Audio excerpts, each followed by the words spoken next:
Bonjour à tous. Alors, je suis un peu intimidée d'intervenir dans cette institution prestigieuse et je remercie Didier Roux de la confiance qu'il me fait en m'ayant proposé d'intervenir et de clôturer. Et j'espère juste qu'il ne va pas regretter au bout d'une heure de m'avoir fait intervenir. Donc, moi, ce que je vais vous proposer aujourd'hui, c'est de revenir un petit peu sur des choses qui vous ont été présentées par Didier au cours des différentes conférences et notamment de la conférence inaugurale, mais de petit à petit centrer, de vous amener sur un point particulier qui est la rationalité créative. Alors, je vais quand même essayer de revenir sur quelques idées, je dirais, ou quelques mythes qui entourent finalement l'innovation et dire pourquoi c'est important de parler d'innovation et de faire des recherches sur l'innovation. Alors, première chose, souvent on entend parler, enfin il y a un petit peu un discours qui tend à dire qu'il y a une injonction politique à innover et que c'est finalement quelque chose à la mode de ces dernières années, de nos différents gouvernements. On entend aussi dire que l'innovation finalement c'est un prétexte, un avatar du capitalisme. Ça, c'est une représentation complètement erronée, parce que quand on fait un peu d'histoire de la pensée et de l'histoire des techniques, on s'aperçoit que l'innovation, c'est constitutif, c'est quelque chose qui est vraiment constitutif de notre humanité. Alors, je vous ai montré sur ce slide quelques exemples, puis j'aurais pu remonter très loin, mais pour vous montrer que de tout temps, et c'est ce qui caractérise l'Homo sapiens des espèces animales, on a toujours innové. On a toujours innové, alors avec des répercussions qu'on peut discuter ensuite sur l'empreinte qu'on a sur le monde dans lequel on vit, sur les effets que ça peut avoir sur la disparition de certaines espèces animales, etc. Donc effectivement, quelque chose qui est pérenne. Et c'est aussi ce qui nous distingue des espèces animales, parce que certes, certaines espèces animales vont créer des dispositifs qui leur permettent de se nourrir ou de s'abriter. Par contre, nous, c'est vraiment une tendance permanente qu'au fil des siècles, on va retrouver, avec des objectifs qui vont évoluer parce que notre société va évoluer. Alors, ce qui est important de voir, c'est que parce que nous évoluons en même temps que nos innovations, ces innovations, elles participent de la conception du monde dans lequel on vit. Et partant de là, on comprend bien que parce que les innovations que successivement on a développées construisent le monde dans lequel on vit, c'est quand même important de penser justement et de comprendre le mode d'existence de ces innovations. Donc ça, c'est l'intérêt, je dirais, qui peut être premier pour le chercheur, mais c'est aussi l'intérêt qui est premier aussi pour notre communauté, parce qu'il y a un vrai sens politique dans une réflexion sur l'innovation. Alors politique au sens de nos gouvernements, mais politique au sens, si on comprend le mode d'existence des innovations, si on comprend le sens des innovations, à travers ce sens, on comprend un petit peu, on se comprend nous-mêmes. Donc il y a un double sens politique là-dedans. C'est un enjeu industriel, on est de plus en plus dans un contexte d'hypercompétition. L'innovation apparaît comme un vecteur, effectivement, on va dire, pour soutenir les industries. C'est un vecteur très important, justement, au niveau social aussi, parce que ça modifie beaucoup de choses. Et puis, quelque chose sur lequel je reviendrai à la fin de cette présentation, c'est un véritable enjeu de formation. Et donc, c'est ce que je vais essayer de vous montrer à partir des différents modèles d'innovation pour voir un petit peu comment chacun des modèles qui ont pu être... alors là, je vais essentiellement me centrer sur les modèles qui ont été réalisés et qui ont scandé, je dirais, un petit peu l'histoire de l'analyse économique, va essayer de vous montrer quelles peuvent être les implications sur le management de l'innovation et puis quelles peuvent être les implications que ça peut avoir sur notre façon de penser la formation à l'innovation. Donc, je vais revenir quand même rapidement, puisque ça avait déjà été présenté dans la conférence inaugurale de Didier Roux et puis qu'il l'a un petit peu représenté aujourd'hui, les trois modèles d'innovation que j'avais repérés dans mes tout premiers travaux de recherche qui étaient ma thèse, mais qui derrière permettent de comprendre un petit peu comment justement on pilote et on envisage le management de l'innovation. Et je me centrerai essentiellement sur les implications que ça a en France, mais on verra par moment que ce n'est pas uniquement une vision franco-française, que c'est véritablement une vision très occidentale. Alors, bien comprendre le premier modèle qui a été présenté et illustré tout à l'heure dans la conférence de Didier Roux, c'est le premier modèle de Schumpeter. Donc le premier modèle de Schumpeter, si on veut bien le comprendre, il faut aussi comprendre qu'est-ce qu'il vise, pourquoi il a été créé. Et ce premier modèle d'innovation de Schumpeter, en fait, vise à être un moyen qui permet de comprendre, de rendre compte de l'évolution économique. Sa question fondamentale de départ à Schumpeter, c'est « je veux comprendre pourquoi il y a des cycles économiques, pourquoi on a ces phases d'expansion, de récession ». Donc ça, c'est la première chose. La deuxième chose, c'est que Schumpeter est complètement en opposition à ce qu'on appelle la théorie classique, marginaliste en économie, qui pense qu'il y a un équilibre stationnaire, et pour lui, c'est une utopie. Le fonctionnement de l'économie ne fonctionne pas ainsi, et donc du coup, il cherche à rendre compte de ces évolutions. Alors comment il en rend compte? Très simplement, pour lui, il trouve que ce qui va expliquer justement ces phases d'expansion, puis ensuite de récession, c'est qu'à un moment donné, il y a un objet qui est l'innovation, et donc il en parlera en termes de grappe d'innovation, qui va finalement lancer la machine. Donc pour lui, le vecteur de l'évolution économique, c'est l'innovation, d'où l'intérêt qu'il va lui accorder ensuite dans ses analyses. Ça veut dire que derrière l'objet de l'évolution, c'est effectivement l'innovation. Il faut un vecteur qui va être un moyen, qui va être le crédit, qui permet effectivement d'apporter le soutien financier nécessaire au déploiement de ces innovations. Et puis, troisième élément, et on y reviendra notamment, j'y reviendrai à la fin de ma présentation, il y a un acteur clé que Schumpeter va appeler entrepreneur et qu'aujourd'hui on retrouve plutôt sous le concept d'innovateur. Alors, je reviendrai sur entrepreneur chez Schumpeter et entrepreneur aujourd'hui. On va voir qu'il y a une espèce de confusion qui est un peu maladroite et qui finalement peut être un peu dangereuse quand on se met dans une logique de politique de formation à l'innovation. Ce qui est important de retenir aussi effectivement dans ce modèle de Schumpeter, c'est qu'il fait une démarcation très stricte, très nette entre ce qui est du domaine économique, la partie droite qui est l'innovation, ce qui est du domaine de la technique, qui est en amont de l'entreprise. L'entreprise, c'est la boîte noire. On ne sait pas comment ça se passe. On sait qu'en amont, effectivement, il y a ce stock d'inventions. L'entrepreneur va venir chercher une combinaison intéressante et puis ça va lui permettre d'amener une innovation sur le marché. Alors, on voit tout de suite que si on doit piloter l'innovation avec un tel modèle, on ne fait pas grand-chose. On ne fait pas grand-chose parce qu'on ne sait pas comment sont produites les inventions, puisque c'est en dehors de la sphère économique. On ne sait pas qu'est-ce qui se passe dans la boîte noire qui est l'entreprise. Donc, en fait, c'est un modèle qui est un petit peu court. Alors, c'est un modèle qui est un petit peu court et Schumpeter va s'en rendre compte très rapidement et donc proposer ce deuxième modèle qui est le modèle dominant en France aujourd'hui encore. Alors ce modèle, il va poser tout de suite une relation de causalité entre la recherche et l'innovation. Pour le dire autrement, sans recherche, point de salut pour l'innovation. Et pour le dire autrement, si vous voulez de l'innovation et de la rentabilité économique, investissez en recherche parce que automatiquement, vous aurez une rentabilité en termes de compétition, de part de marché, de chiffre d'affaires, etc. Donc effectivement, ce modèle, il définit cette relation de causalité et donc il pense l'amélioration du processus d'innovation à travers du prisme du rendement. Donc là, on voit que par rapport au premier modèle, c'est un modèle qui est plus riche parce qu'au moins on peut piloter l'innovation. Il nous donne une façon de piloter. Deuxième point important, c'est qu'on voit bien que dans le premier modèle, l'innovation, c'est un résultat. On ne peut pas l'expliquer. Là, il évolue, c'est-à-dire que l'innovation, c'est devenu un processus. On sait que pour aller vers l'innovation, il va falloir faire de la recherche, du développement, passer en fabrication, production, et donc on arrivera avec la mise sur le marché. Donc on a vraiment quelque chose de beaucoup plus fin et on va dire quelque chose qui nous permet d'agir, un levier d'action dans une perspective de politique d'innovation. Alors, effectivement, ce deuxième modèle, je vous ai dit, il est très prégnant aujourd'hui, mais dès le début, il a conduit à mettre en œuvre, on va dire, les premières politiques de la recherche. Aujourd'hui, on parle de politique de la recherche et de l'innovation. Initialement, ce modèle, ce sont des politiques de la recherche. Et vous voyez, dans les années 60, on va booster la recherche, on va multiplier par 3 les dépenses de recherche.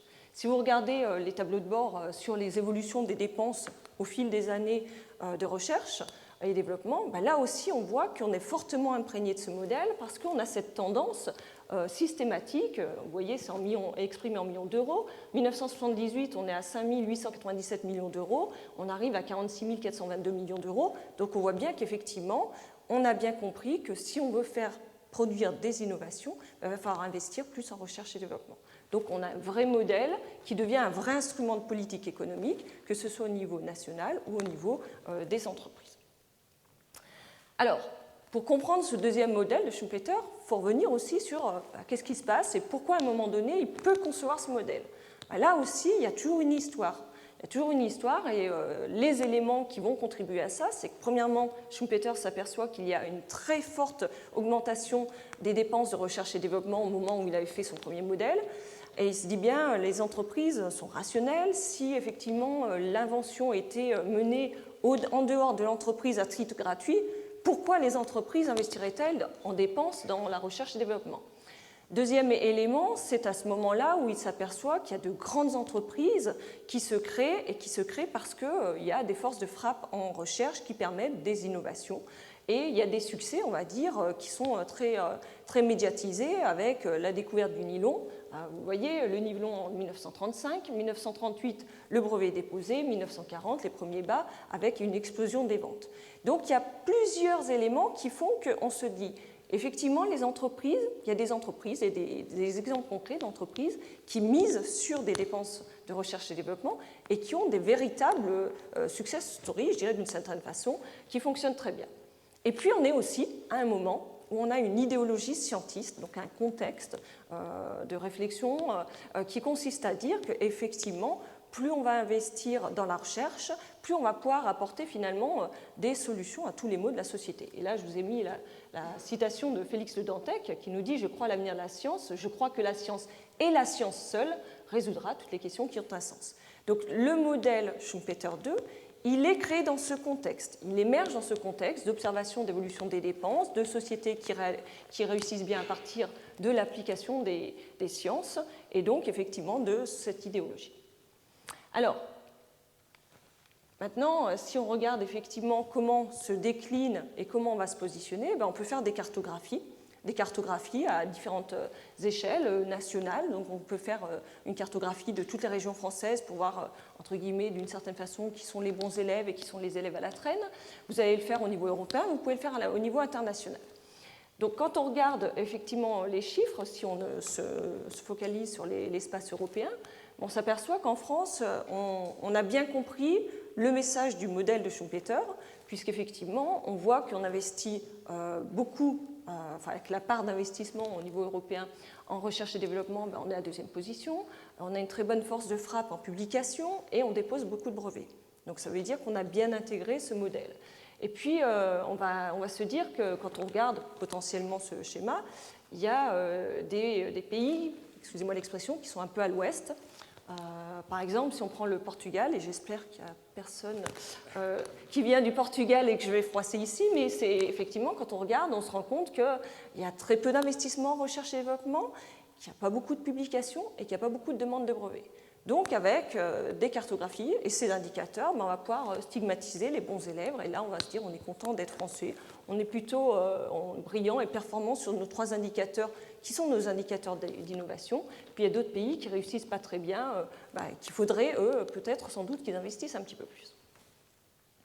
Alors, vous avez compris l'ironie effectivement, ou le ton ironique de mon slide précédent, parce que quand on voit les résultats, je dirais, ou l'investissement qu'on fait en recherche et développement, je dirais que moi, naïvement, je m'attendrais à voir que la France, quand on fait le palmarès des pays les plus innovants, soit en tête.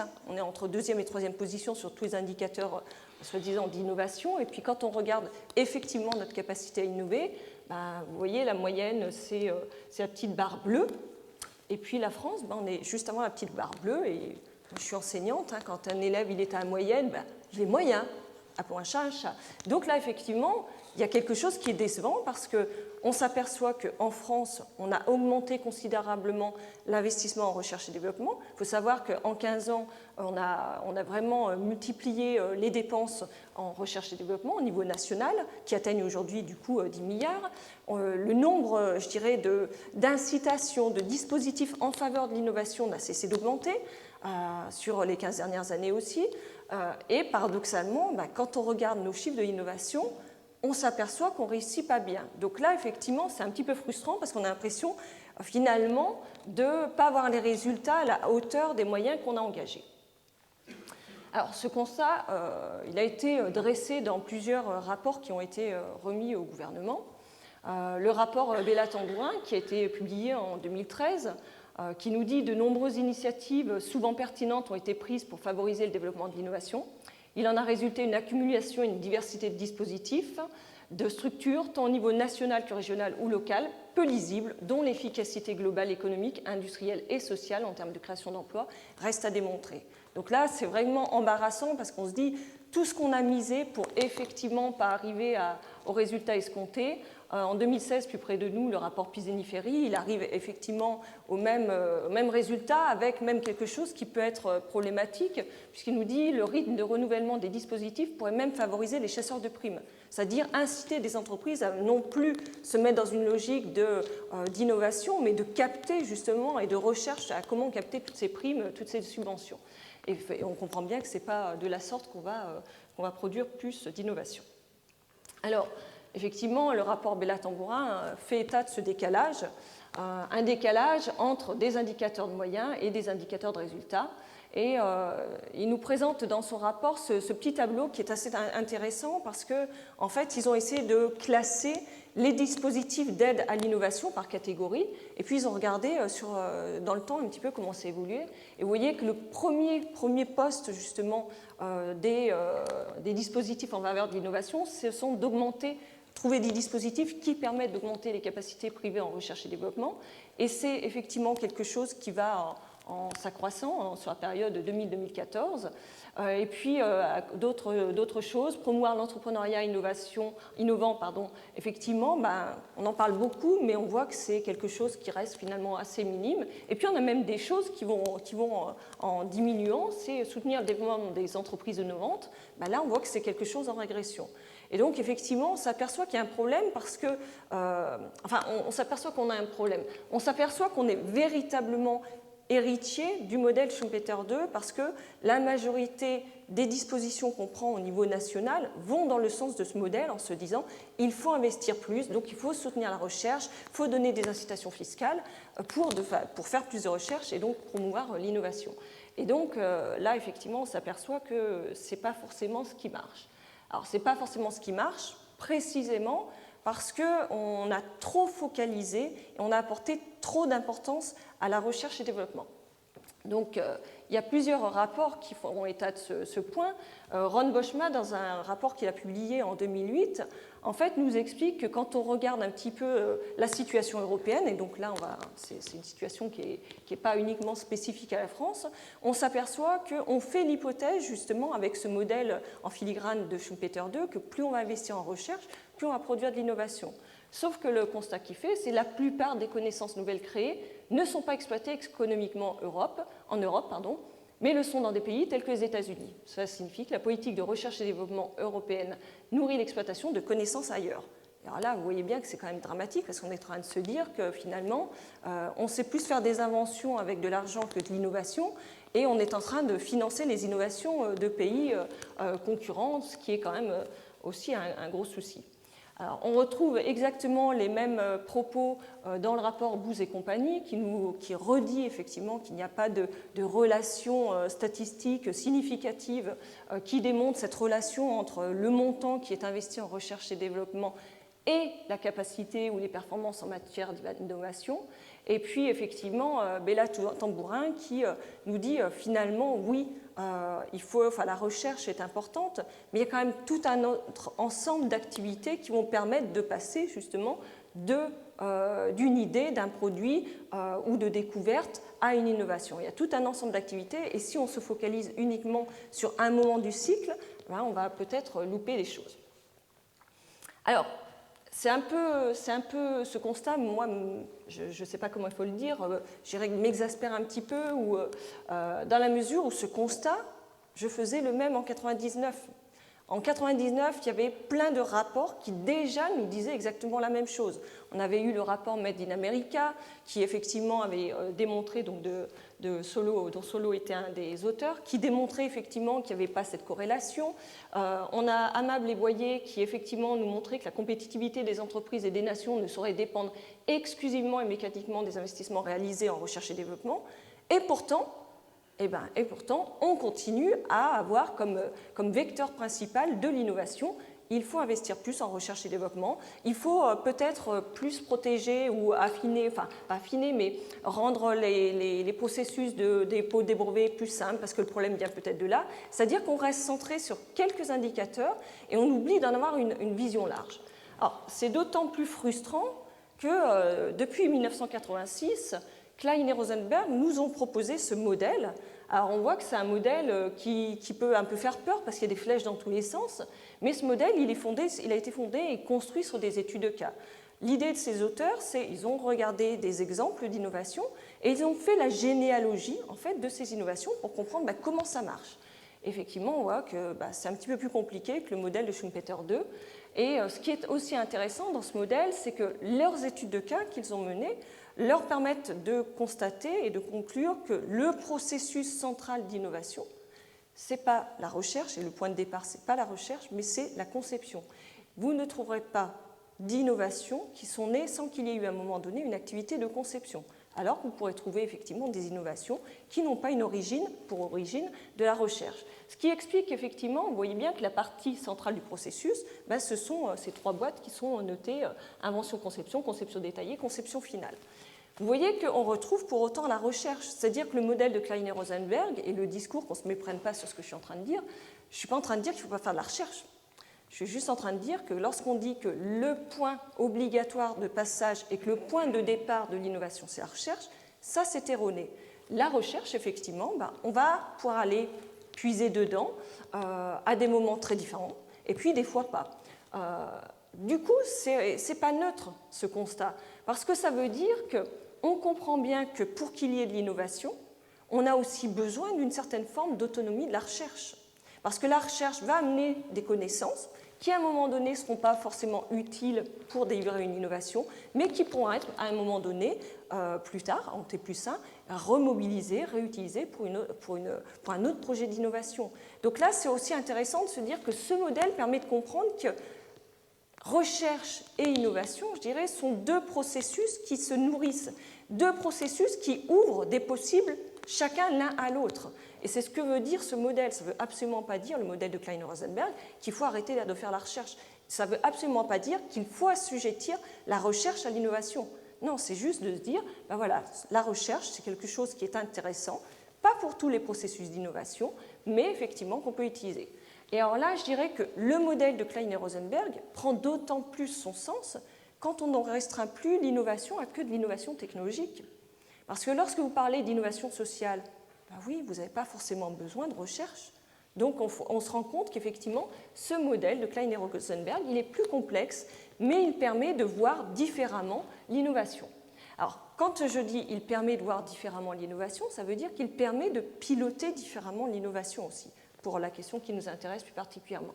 Parce qu'à partir du moment où vous dites le processus central de l'innovation, c'est la conception, ça veut dire que vous allez certes manager, piloter, faire des incitations pour la recherche, mais il va falloir aussi prêter attention à comment on va travailler le processus de conception, comment on va organiser le processus de conception. Et vous avez peut-être entendu parler des démarches de design thinking. Les démarches de design thinking, ce sont des démarches qui sont orientées conception, justement. Et ces démarches consistent à dire qu'effectivement, il va falloir être capable d'observer le monde tel qu'il nous entoure et pas se faire des projections d'usagers. Au contraire, il va falloir les comprendre, il va falloir voir comment ils vivent concrètement. Si on prend ça, déjà, on va voir qu'il y a beaucoup d'idées d'innovation qu'on a voulu amener sur le marché qui fonctionnent techniquement mais qui sont hors d'usage, tout simplement parce qu'on n'a pas pensé conception, qu'on n'a pas été regarder qui était l'usager, quelle était sa façon de se comporter, quelle était sa façon d'être au quotidien. Donc effectivement, penser l'innovation à partir de la conception, ça ouvre de fait des perspectives nouvelles en termes de management de l'innovation. Alors, la question qu'on peut se poser, c'est, vous nous avez présenté deux modèles de Schumpeter qui finalement ne sont pas très viables, qui ont des effets, on va dire, contestables. Est-ce que le modèle de Klein et Rosenberg, il est effectivement plus robuste? Parce qu'un modèle, il faut aussi le tester. Alors, il y a eu beaucoup de travaux qui ont été réalisés, que ce soit par la Commission européenne ou par des rapports, que ce soit celui de Teter ou celui du Centre de design et innovation il y a quelques années. Et en fait, le point commun de toutes ces études, c'est qu'elles montrent bien que des entreprises ou des pays qui ont cette culture conception, qui vont justement prêter beaucoup plus attention à la conception, ont des capacités à innover un petit peu plus élevées que des pays qui vont être juste centrés sur la recherche. Et elles vont avoir aussi des capacités à apporter des innovations un petit peu plus novatrices. Alors, je ne sais pas si vous vous rappelez tout à l'heure, quand je vous ai montré nos performances, nous, en France, on était juste à la moyenne. Et puis, les pays qu'on trouve en tête sont la Finlande, la Suède, etc. Il faut savoir que ce sont des pays qui ont beaucoup plus la tradition de la conception, qui pensent beaucoup plus conception. Et finalement, on se rend compte que ce modèle, il se voit en termes de performance, d'innovation. La validité du modèle de Kleiner-Rosenberg, on la retrouve ici. Alors, partant de là, effectivement, si on accepte de changer, je dirais, notre regard ou notre fusil d'épaule en se disant bon, je ne néglige pas la recherche, mais j'accepte qu'il y a d'autres facteurs qui peuvent intervenir, ça veut dire qu'on va avoir de nouveaux leviers, comme je vous l'ai dit il y a quelques instants, de pilotage de l'innovation. Et puis c'est surtout qu'on va se donner la possibilité de penser à quelque chose de particulier qui est la rationalité créative. Pourquoi ? Parce que quand on réfléchit et quand on travaille sur la conception, on va identifier un certain nombre de caractéristiques de la conception et on va forcément tomber très rapidement sur la nature créative de la conception. Donc ça veut dire qu'il va falloir s'interroger sur qu'est-ce que c'est que cette fameuse rationalité créative et d'où vient cette créativité. Alors pour aborder cette question de la rationalité créative, je vais m'appuyer sur Cédric Villani, et notamment les propos qu'il a pu mobiliser, délivrer au cours de conférences. Alors Cédric Villani, certains d'entre vous le connaissent, d'autres peut-être pas. Donc c'est un mathématicien qui a reçu la médaille Fields en 2010. Donc la médaille Fields, c'est vraiment le prestige de la reconnaissance d'un jeune chercheur, parce qu'il faut avoir moins de 40 ans, pour la qualité de ses travaux et surtout des travaux qui sont à l'interface de plusieurs disciplines. C'est un des éléments. 2010, il obtient donc sa médaille Fields, cette récompense, et donc dans la foulée, il va être très médiatisé. Et parce qu'il est très médiatisé, il est très sollicité pour faire des conférences sur l'innovation. En parallèle, il va faire une sorte de biographie, un ouvrage, Théorème du vivant, dans lequel il essaye de retracer le cheminement qui a permis d'arriver à la médaille Fields et surtout à la conception de son théorème. Alors là, je vais reprendre les propos de Cédric Villani et les propos qu'il présente dans les conférences sous souvent un titre qui sont les 7 ingrédients des idées d'innovation. Alors vous voyez déjà, sémantiquement, il ne parle pas d'innovation, mais des idées d'innovation, donc on est bien sur ce volet un petit peu la créativité. Alors, premier élément auquel il fait référence, c'est la nécessité d'avoir de la documentation. Il nous dit qu'il faut nourrir le cerveau pour qu'une idée émerge. Donc là, on retrouve une idée, je dirais, largement admise, c'est pour innover, pour créer quelque chose, on ne part pas de rien, il faut des connaissances. Et donc, son premier ingrédient, c'est mettre l'accent sur le fait qu'il vous faut des connaissances, il va falloir en acquérir. Deuxième élément clé, deuxième ingrédient clé, selon lui, la motivation. On y croit et c'est irrationnel. Alors là aussi, on va retrouver un point qui est largement travaillé, que ce soit dans les travaux sur la psychologie de la créativité ou de l'innovation, mis en avant dans la littérature. On parle de flow psychologie, effectivement. Et derrière, cette idée, c'est le point commun et qu'on va retrouver justement chez les innovateurs, c'est qu'ils sont hyper motivés parce que l'innovation, le processus d'innovation, ce n'est pas un long fleuve tranquille, ça va être des moments de désespoir. Quand on lit son bouquin, on se rend compte que même lui, alors qu'il est super brillant, il y a des moments où il a envie limite de tout jeter, mais voilà, parce qu'il est motivé, il y retourne et il va finalement arriver à trouver cette solution. Donc la motivation, c'est véritablement un élément clé. Troisième point clé, un environnement propice. Donc, il évoque à la fois dans son bouquin et dans la conférence, notamment son laboratoire. Et ce qu'il apprécie justement dans son laboratoire, c'est le fait qu'ils arrivent à discuter, rencontrer, alors qu'ils ne sont pas forcément spécialistes des mêmes choses, mais qu'à travers ces échanges, ces rencontres, effectivement, il va pouvoir se nourrir, s'enrichir, il va pouvoir faire évoluer, je dirais finalement, sa pensée. Quatrième point qui est étroitement lié au troisième, les échanges. Chacun va apporter sa pierre pour faire une seule démonstration. Donc effectivement, pour Cédric Villani, le fait de pouvoir rencontrer des gens, à la fois dans son laboratoire, mais je vous le montrerai tout à l'heure à l'occasion des conférences, c'est un moyen justement pour lui de faire avancer sa pensée. C'est un moyen pour lui de faire, je dirais d'une certaine façon, cabosser ses hypothèses, de tester la robustesse de sa pensée. Et donc effectivement, c'est quelque chose qui est très important. Cinquième ingrédient, les contraintes. Si vous n'êtes pas contraint par les bons facteurs, vous ne serez pas motivé pour avoir des idées nouvelles. Donc pour lui, c'est effectivement quelque chose qui est important. Dans les travaux sur la créativité, c'est quelque chose qu'on retrouve beaucoup. Les périodes de guerre sont des moments qui sont très positifs ou favorables à une forme de créativité et d'innovation. Donc on voit qu'effectivement, il peut y avoir des choses qui peuvent être permissives. Alors, il y a des choses qui peuvent l'être, et puis il y a des contraintes qui sont complètement castratrices et qui vont au contraire annihiler toute possibilité d'être créatif. Sixième ingrédient, le travail et l'inspiration. Alors j'aime beaucoup en fait les moments ou les citations effectivement qu'il fait à propos de ça. Je vous ai mis celle-ci, il y a une voix dans ma tête. Il faut faire passer le second terme de l'autre côté, prendre un transformé de Fourier inversé dans L2, vite, je teste l'idée qui est apparue magiquement, j'ai mis magiquement en gras. Ce matin, pour combler ce maudit trou, je griffonne, je contemple un instant de réflexion, ça marche, je crois que ça marche, c'est sûr, voilà, il est euphorique. Alors, j'ai mis le petit magiquement et à la fin de la conférence, c'était assez intéressant parce que j'ai bien aimé l'idée du jardinier. Je pense qu'effectivement, là, il s'émancipe de cette vision du jardinier pour aller vers aussi une représentation assez romantique de l'intervention divine. Et d'ailleurs, il y a un moment dans son bouquin, je crois dans certaines de ses conférences, où il parle il y a un moment où le dieu des mathématiques lui parle. Donc, effectivement, il faut peut-être effectivement cette inspiration, mais là, peut-être qu'il faut prendre du recul sur ce moment et peut-être plus aller vers la vision d'un jardinier, c'est-à-dire le travail qui est conséquent au quotidien, qui fait qu'à un moment donné, eh bien, vous allez voir comment ça s'emboîte. Et puis, la chance et la persévérance, donc septième ingrédient que Cédric Villani met en évidence. De temps en temps, un coup de chance se produit, il faut le répéter et lui sauter dessus. Si on ne supporte pas de sécher, il ne faut pas faire le job de mathématicien. Donc là, effectivement, l'innovation, la conception, c'est ce que je vous disais il y a un petit instant, c'est quelque chose qui est par moments compliqué, et plus vous allez aller vers quelque chose de novateur, plus vous allez avancer à l'aveuglette. Et donc du coup, si effectivement on n'aime pas avancer à l'aveuglette, il ne faut pas se lancer dans ce type d'activité. Alors, le propos de Cédric Villani est super intéressant. Quand on écoute ses conférences, je veux dire, on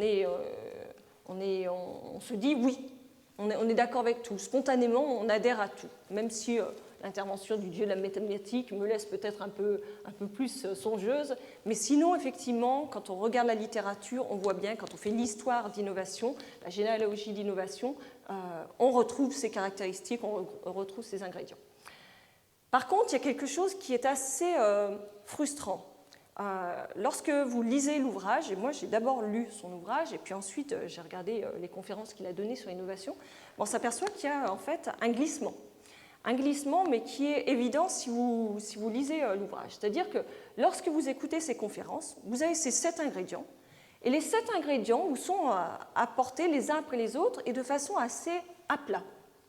Lorsque vous lisez son ouvrage, où là effectivement il vous relate au quotidien comment il a fonctionné, où il vous met les échanges qu'il a eus, les mails, etc., on se rend compte qu'en fait il y a 2 facteurs qui sont prépondérants, qui ne sont vraiment pas de même niveau.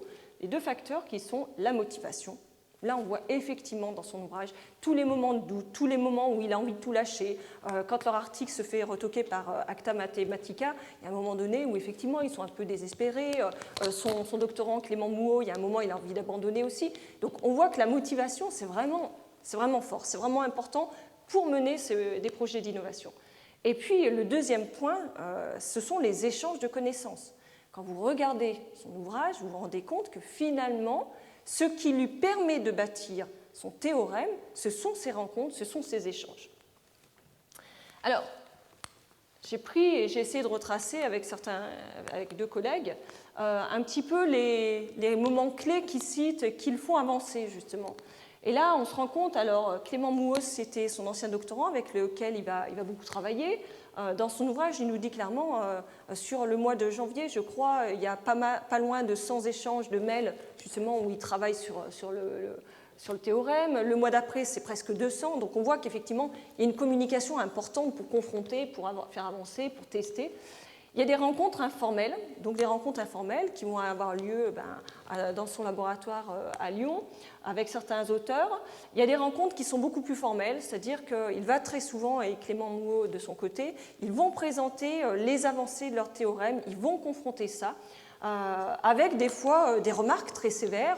Il en fait état dans son ouvrage. D'ailleurs, je trouve qu'il est très humble de ce point de vue en disant, voilà, tout grand mathématicien qu'il est avec sa médaille Fields, lui aussi, il se fait par moments hameçonner par des spécialistes. Et pourquoi il se fait hameçonner par des spécialistes? Parce que quand vous regardez un petit peu ce graphique, on voit qu'il va travailler avec des gens qui sont des spécialistes de disciplines ou de théories qui ne sont pas forcément en adéquation ou pas forcément, je dirais, son domaine d'expertise. Donc, il prend un risque à chaque fois parce qu'il va confronter.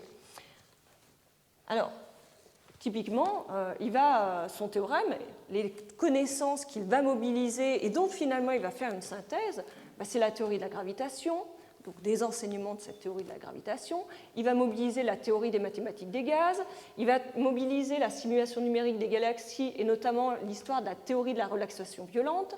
Il va mobiliser CAM. Pendant longtemps, c'est quelque chose où il sent qu'il y a quelque chose, mais il ne voit pas trop comment il va le travailler. Et puis finalement, à la fin, tout d'un coup, tout s'emboîte et il voit enfin CAM à quoi ça lui sert. La physique des plasmas et la théorie de l'écoplasma, à un moment donné, quand il discute justement avec un spécialiste, il se rend compte qu'il avait fait quelque chose et qu'il trouvait qu'il y avait quelque chose qui fonctionnait de façon curieuse. Et là, il a une théorie qui lui permet d'expliquer justement ce qui lui semblait peut-être une aberration, etc.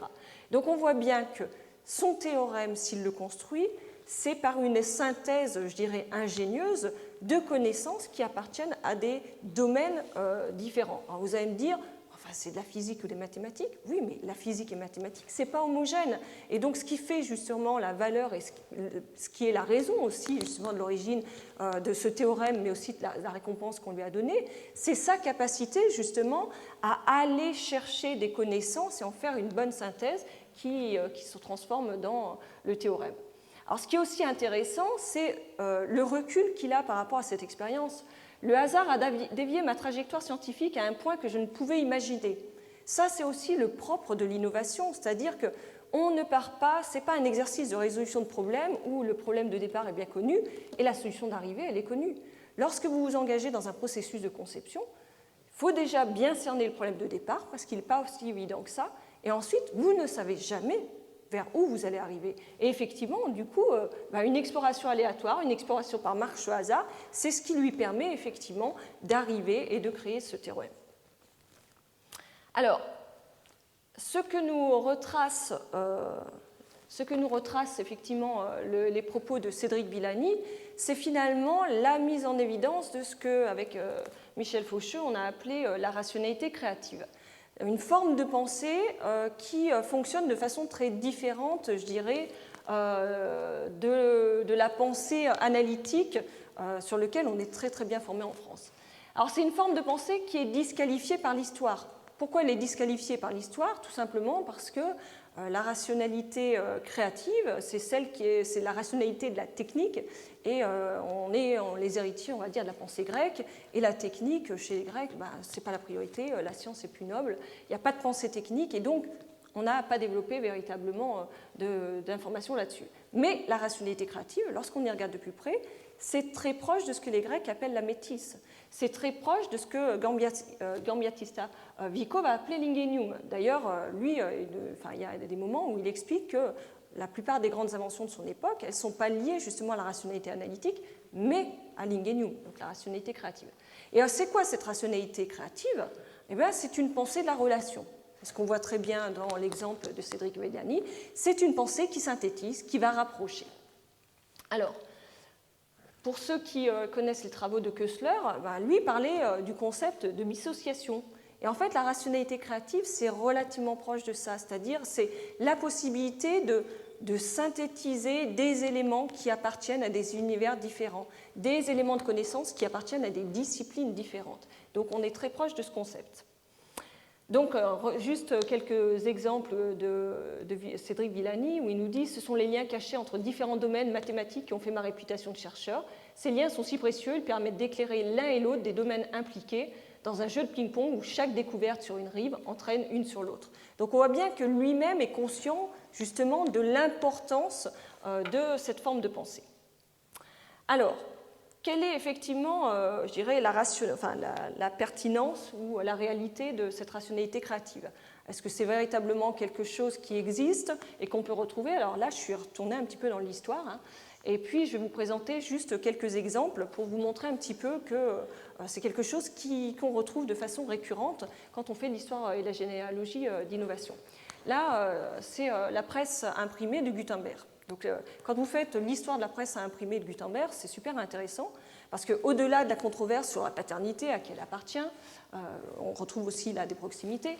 Ce qui est intéressant, c'est qu'on s'aperçoit que la presse de Gutenberg et le génie finalement de Gutenberg, c'est d'avoir été capable de rassembler des éléments de connaissances qui existent ou des principes de solutions qui existent. C'est-à-dire qu'avant Gutenberg, on sait déjà imprimer sur des étoffes, on sait faire de la xylographie. À l'époque du Gutenberg, à Nuremberg, on a la mécanique de précision qui se développe. On a du papier. Avant, c'était le velin, on a le papier qui commence à arriver. Donc, on a tout un ensemble de dispositifs qui préexistent et on a notamment, c'est ce que je vous montre sur cette image, on a le pressoir à vin qui existe. Sauf que justement, que va faire Gutenberg? Il va prendre la platine et la vis sans fin, il va emprunter ça justement du domaine du pressoir à vin pour le mettre dans l'imprimerie. Et finalement, ce qui fait la presse à imprimer, c'est la synthèse de tous ces éléments. Donc on voit bien que c'est parce qu'il a été capable d'aller chercher tous ces éléments qu'il est capable à cet instant donné de réaliser la presse à imprimer. Dans un tout autre domaine, l'histoire du cinématographe des frères Lumière, là vous voyez aussi que quand vous regardez et quand vous analysez de quoi est fait le cinématographe, ce sont des connaissances liées à la chimie, ce sont des connaissances liées à la mécanique et ce sont des connaissances qui viennent de l'industrie textile et notamment le problème qu'ils ont rencontré, les frères Lumière, c'était d'arriver à faire défiler la pellicule à un rythme régulier. Et en fait, ils ont tout simplement importé, on va dire, le système et le principe du mécanisme du pied de biche qui permet de fixer à des moments réguliers, des intervalles de temps réguliers, et donc de faire défiler le tissu et donc pour eux la pellicule. Alors là aussi, c'est assez intéressant quand on regarde l'histoire des frères Lumière, parce que les frères Lumière, c'est Lyon, et Lyon, on a quoi? On a un pôle de mécanique historique, on a le pôle de la chimie et on a le pôle textile. Donc on voit bien aussi que ça peut nous interroger sur les politiques économiques qui tendent aujourd'hui à se dire on fait des pôles qui sont très disciplinaires.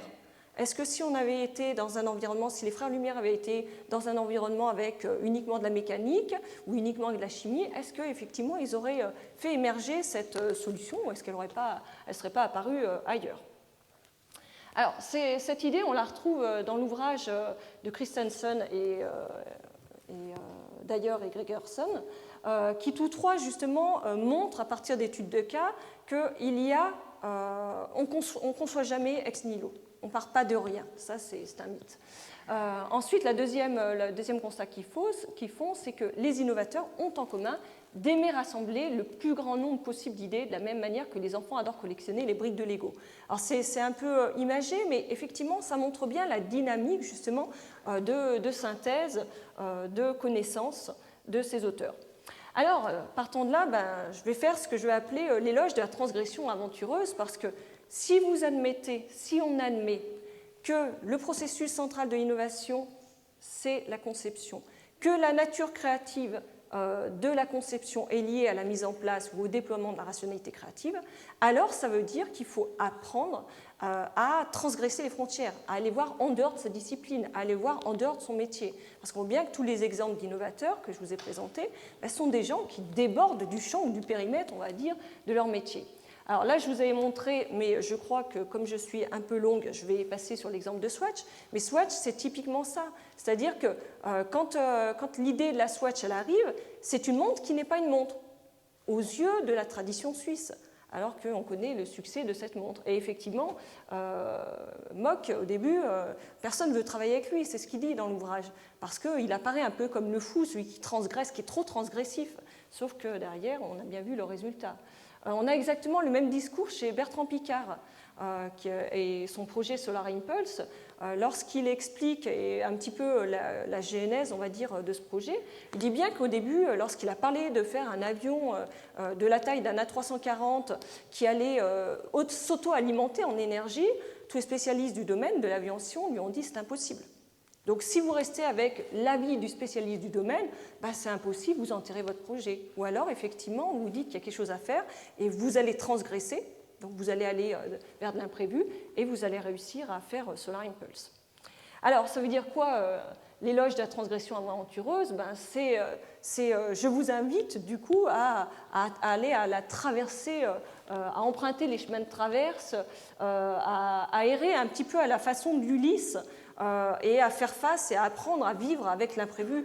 Et donc, du coup, effectivement, la question que ça pose, c'est est-ce qu'on est préparé justement à aller sur les chemins de traverse? Est-ce qu'on est, je dirais, préparé à faire face à l'imprévu avec notre système de formation? Alors là, je vais revenir un petit peu sur les objectifs affichés du système de formation et le projet de formation à l'innovation. Donc, ça fait plusieurs années que la question de l'innovation est devenue une priorité, que dans l'enseignement supérieur, il faut faire des formations à l'innovation. Une école d'ingénieurs qui n'aurait pas de formation à l'innovation ne serait pas une école d'ingénieurs, etc. Donc, on voit qu'effectivement, c'est quelque chose qui devient une priorité parce que les ingénieurs étant des acteurs clés de la transformation du monde, il faut leur donner justement des moyens d'innover. Quand on regarde les attentes aussi au niveau européen, on voit bien que développer une culture de l'innovation et de la créativité, c'est quelque chose qui est marqué, c'est une véritable attente aussi. Mais il y a un souci. Et là, je vais revenir justement sur ce que je vous ai dit à propos de Schumpeter. C'est que quand on regarde comment sont pensées les formations à l'innovation, on s'aperçoit qu'on est héritier de Schumpeter, mais pas dans le bon sens. Pourquoi? Parce que Schumpeter, je vous ai dit, son vecteur, son objet, c'est l'innovation, le moyen, c'est le crédit, et l'acteur, c'est l'entrepreneur. Il appelle ça entrepreneur. Et nous, aujourd'hui, on confond entrepreneur et innovateur. Sauf que entrepreneur, au sens courant, c'est plutôt assimilé au gestionnaire de l'entreprise. Et donc, du coup, les formations à l'innovation, et c'est très visible dans le rapport Bella-Tambourin, c'est-à-dire que vraiment, il met beaucoup d'attention en disant il faut former à l'innovation. Il nous dit la démarche d'innovation a une dimension entrepreneuriale. Et quand il spécifie la dimension entrepreneuriale, il nous parle, il évoque la flexibilité, la souplesse, etc. Donc, on retrouve des idées qui sont propres, on va dire, au déploiement d'une rationalité créative. Et puis, lorsqu'on arrive sur les préconisations, on nous dit quoi? Il faut développer des enseignements de savoir de base, finance, organisation, stratégie, modèle d'affaires, innovation, je ne sais pas, je n'ai pas vu, créativité, je n'ai pas vu. Et là, en fait, vous voyez le hiatus, c'est-à-dire qu'on confond le concept d'entrepreneur et d'innovateur, et finalement, les formations à l'innovation deviennent des formations pour créer des entreprises innovantes, sous-entendu que le reste, ça va sans doute de soi. Je ne suis pas sûre que ce soit aussi juste que ça. Alors je retourne sur l'ouvrage de Christensen. Lui, il a très bien montré, à partir de ses études de cas, justement aussi, qu'il a menées, que le gène, ce qu'il appelle le gène de l'innovateur, pas au sens, voilà, on est avec et il y a des gens qui n'en auraient pas, mais le gène de l'innovateur ou les compétences de l'innovateur et les compétences du cadre dirigeant ou de l'entrepreneur, c'est pas la même chose. L'innovateur, ce qui est privilégié, ce qui est primordial, c'est cette pensée associative. Si on veut effectivement faire de la synthèse, une combinaison ingénieuse, il faut avoir cette pensée associative. Et puis, ce sont des gens qui observent beaucoup, qui se posent beaucoup de questions, les fameux why, qui savent réseauter, qui réseautent énormément, et puis qui expérimentent beaucoup. Si vous regardez le cadre dirigeant, lui, il a besoin de quoi? Lui, il va devoir mener le navire. Lui, il ne faut pas qu'il parte dans tous les sens, parce que si vous menez le navire et vous partez dans tous les sens, pas sûr que vous arriviez à bon port. Donc lui, ça veut dire que ses compétences clés, c'est quoi? C'est l'analyse, c'est la planification, c'est la mise en œuvre du détail, c'est la rigueur. Rigueur, créativité, non, ça ne fait pas bon ménage. Donc effectivement, vous voyez en fait le risque, c'est-à-dire que quand dans les projets de formation à l'innovation, on confond entrepreneur et innovateur, on risque de faire quelque chose qui va être du moyen, un petit vernis, mais aura-t-on une capacité effective à innover?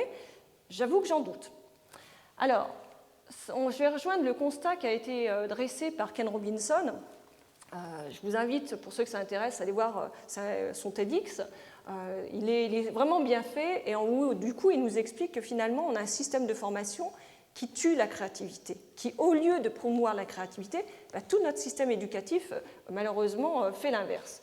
Ce constat, il n'est absolument pas nouveau. Adolphe Verrières, en 1921, tapait entre guillemets sur l'instruction classique en disant finalement, qu'est-ce qu'on apprend à nos élèves? On les apprend à rester dans la norme. On veut des élèves disciplinés.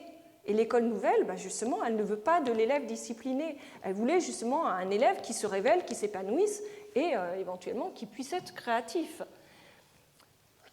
Auguste Lumière, et pourtant, lui aussi avec son frère, ils ont déposé nombre de brevets d'invention. Ils sont à l'origine d'un nombre impressionnant aussi d'innovations. Ce ne sont pas que des inventeurs, ce sont aussi des innovateurs.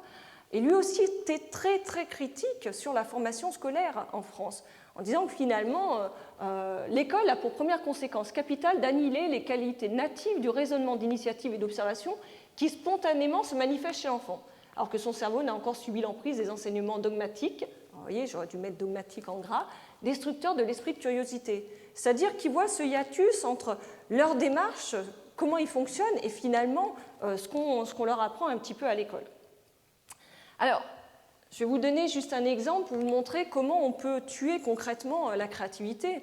Quand dans des enseignements, et donc là c'est un exemple qui malheureusement vient de notre école, quand dans un enseignement de sciences humaines et sociales, votre projet c'est de faire des élèves citoyens, des élèves responsables, et qu'en fait les modalités par lesquelles vous les autorisez à penser sont très normées, effectivement, c'est un peu compliqué parce qu'effectivement, on va leur faire un essai où on veut voir leur réflexion, mais tout est prédéfini. Et donc, du coup, en fait, on a la forme qui va venir, je dirais, s'imposer sur un petit peu le fond, et c'est un petit peu dommage parce que, de fait, on voit bien qu'on ne va pas atteindre l'objectif de permettre à nos élèves et aux apprenants de déployer une forme de rationalité créative si les seules choses qu'on leur enseigne, c'est à rentrer dans des cases, à respecter des normes qui sont prédéfinies par des enseignants. Donc je passe là-dessus. Donc ça m'amène finalement à faire le retour à la parabole du dresseur de puces. Alors je vais juste vous dire un petit peu cette parabole du dresseur de puces de Christian Guélerin parce que je trouve qu'elle est assez intéressante. C'est-à-dire qu'on a un système de formation qui finalement, d'une certaine façon, se comporte comme le dresseur de puces. Alors, c'est quoi cette fameuse histoire du dresseur de puces? C'est un dresseur qui a une puce qui est dans un petit verre, et cette puce, elle fait des sauts. Et cette petite puce, imaginez-la, dès qu'elle est en spectacle, elle fait des sauts. Puis elle voit que les gens applaudissent, ils sont contents. Alors, elle fait un saut de plus en plus loin, puis elle va faire un triple axel, et puis un triple saut périlleux. Puis plus les gens applaudissent, puis elle s'autorise, parce qu'elle voit que finalement, elle arrive à faire des choses, et puis elle voit que ça plaît aux gens. Puis le dresseur de puce, lui, il n'est pas bien content à un moment donné, parce que la puce, elle a tous les applaudissements, et puis lui, il passe un peu à l'arrière-plan. Alors à un moment donné, il va discuter, puis il met la main sur le verre. Sauf que la puce, comme elle est en salle de spectacle, elle est habituée à s'autoriser à sauter. Donc elle saute, elle se tape la tête une première fois. Elle saute une deuxième fois, elle se tape la tête une deuxième fois. Elle saute une troisième fois, elle se tape la tête une troisième fois. Puis qu'elle n'est pas bête, la puce. Donc au bout d'un moment, elle ne saute plus, parce qu'elle a vu que ça lui faisait mal, que du coup, ce n'était pas autorisé. Et puis le dresseur de puce, ensuite, il veut refaire sauter sa puce. La puce, elle ne saute plus. Le problème, c'est que le système éducatif se comporte un petit peu, par moments, à certains égards, comme ce dresseur de puces, en finalement masquant, annihilant les capacités de nos élèves, je dirais d'une certaine façon, à sauter plus haut. Et ça, c'est vraiment problématique. Donc, ça me conduit, je finirai là-dessus, à militer pour le développement d'une pédagogie de l'aventure, de ce qu'on a appelé une pédagogie de l'aventure. L'idée, c'est de faire de la rationalité créative un objet de connaissance. Alors, comment on peut faire de la rationalité créative un objet de connaissance? Moi, j'emmène mes élèves au musée. Quand vous faites un musée des techniques, on apprend plein de choses sur l'innovation, sur le contexte, sur les implications, sur les différentes formes, sur la synthèse justement des connaissances. Je les emmène aussi voir des expositions à l'Institut d'art contemporain. Donc là, c'est le choc des cultures, parce qu'elles ne sont pas habituées à aller visiter l'Institut d'art contemporain, puis se posent beaucoup de questions. Ça, c'est de la créativité? Non, c'est une blague. Alors, derrière, ça veut dire que ça nous donne la possibilité de discuter, mais qu'est-ce qui fait qu'on a un processus créatif? Quels sont justement les points communs, les points de divergence? Donc là, ça permet aussi qu'ils rencontrent d'autres mondes, parce que comment voulez-vous qu'on puisse effectivement les inviter ensuite à transgresser les frontières si pendant la scolarité, on reste dans le confort douillet de sa discipline? Donc là, ça les heurte, parfois ils n'aiment pas, c'est pas grave parce que du coup, ça leur permet de voir d'autres choses. Je les emmène aussi rencontrer des designers, parce que le designer, il a une démarche qui est assez, on va dire, osée du point de vue de l'ingénieur, à qui on a appris qu'il fallait être très, très rigoureux pour développer ses produits, respecter son cahier des charges, etc. Et quand ils discutent avec un designer, ils se rendent compte que la façon de penser, elle est à la fois commune, mais ils s'autorisent beaucoup plus de liberté. Et donc, typiquement, là, je fais intervenir Benedetto Bufalino, qui, lui, expose justement un petit peu son cheminement, comment, justement, il prend un cahier des charges, comment il définit son problème, puis comment il navigue ensuite. Et puis, derrière, je vous ai dit, la rationalité créative, l'éloge de la transgression aventureuse, c'est la rencontre de l'autre, mais c'est aussi de l'audace, c'est de l'imprévu. Alors, il faut que dans nos formations, on amène cette audace, on amène cet imprévu. Alors là, je vous ai mis un exemple qui cabosse bien nos élèves, qui marche très très bien. Donc j'ai un groupe de 5e année où j'ai des élèves qui sont essentiellement des garçons, dans une option qui s'appelle Penser autrement, où je leur donne différents projets de créativité. Et un des projets de créativité que je leur donne, c'est je fais intervenir une créatrice de mode qui leur explique comment elle travaille, comment elle crée des modes. Alors c'est une créatrice de mode très atypique parce qu'en plus elle participe et elle réalise des robes pour les concours Miss France. Donc les élèves sont un petit peu oula, où est-ce qu'on va? Et puis derrière, on leur dit vous allez créer une robe qui pourrait être le costume régional porté par la prochaine Miss France. Là, c'est vraiment les inviter à travers cette discipline, parce que ça veut dire qu'ils vont voir comment ça se passe dans le domaine de la mode, qu'est-ce qui se fait, etc. C'est de l'audace, c'est qu'ils s'autorisent, eux, élèves ingénieurs, électroniciens ou mécaniciens, à aller dans un domaine où ils n'y connaissent rien, mais où ils vont devoir expérimenter justement un processus de créativité, et ils nous font des résultats qui sont quand même impressionnants, parce que je pense que quand ils rentrent dans cette option, ils ne se disent pas qu'un jour, ils vont faire une robe comme ça, une robe qui pourrait très bien être réalisée. Donc, voilà, un petit peu ce que je voulais vous dire. Il me semble que penser l'innovation à partir du processus de conception, c'est s'ouvrir et c'est se donner la possibilité de penser la nature créative de la conception. Si on pense la nature créative, ça conduit à réhabiliter une forme de pensée qui a été disqualifiée dans l'histoire. Si on s'autorise à penser la rationalité créative, ça veut dire qu'on va réhabiliter la rationalité créative dans les processus de formation et donc dans nos dispositifs de formation. Et donc, si on réhabilite la rationalité créative, ça va plaider pour un autre rapport aux élèves, à la formation. Parce que ça veut dire que moi, ce que j'attends de mes élèves dans ces options, c'est qu'ils soient indisciplinés.